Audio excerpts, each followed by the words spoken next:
Hello guys, phototherapy అంటే తెలుసా? ఫోటోథెరపీని కూడా మనం లైట్ థెరపీ అని కూడా అంటామన్నమాట. సో లైట్ థెరపీ అంటే ఏంటంటే, పుట్టిన పిల్లలకి చాలామందికి జాండీస్ అనేసి ఉంటాయన్నమాట. సో జాండీస్ ఎందువల్ల వస్తుంది అంటే, ఇప్పుడు బేబీస్లో ఆర్బీసీస్ బ్రేక్ డౌన్ అవుతాయి కదా. సో బ్రేక్ డౌన్ అయిన తర్వాత ఆ వేస్ట్ ప్రోడక్ట్ ఏదైతే బిలిరూబిన్ అండ్ బైల్ సాల్ట్స్ ఏవైతే ఉంటాయో అవి డైరెక్ట్గా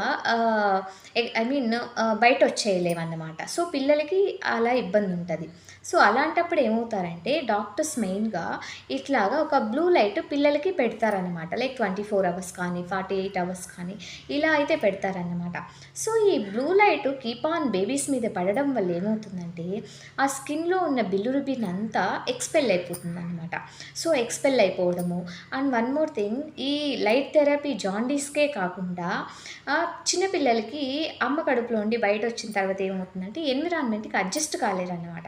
సో ఎన్విరాన్మెంట్‌కి అడ్జస్ట్ కాలేనప్పుడు ఆ వార్మ్ అనేది బేబీస్‌కి 24 అవర్స్ ఆ లైట్ థెరపీ వల్ల ప్రొవైడ్ అయితే అవుతుందనమాట. అండ్ వన్ మోర్ థింగ్ ఏమవుతుందంటే, ఈ స్కిన్ ఇష్యూస్ ఏవైతే ఉన్నాయో పిల్లలకి, ఎగ్జిమా కానీ లేదా సోరియాసిస్ కానీ, సో ఇలాంటి ఇష్యూస్ కూడా ఫోటోథెరపీ సో ఈ లైట్ థెరపీ వల్ల జాండీస్, స్కిన్ ఇష్యూస్ ఇలాంటివన్నీ కూడా పిల్లల నుండి రిడ్ అయిపోతాయన్నమాట. సో గైస్, ఇలాంటి మరిన్ని వీడియోల కోసం మన పేజ్‌ని అయితే ఫాలో అవ్వండి. Thank you.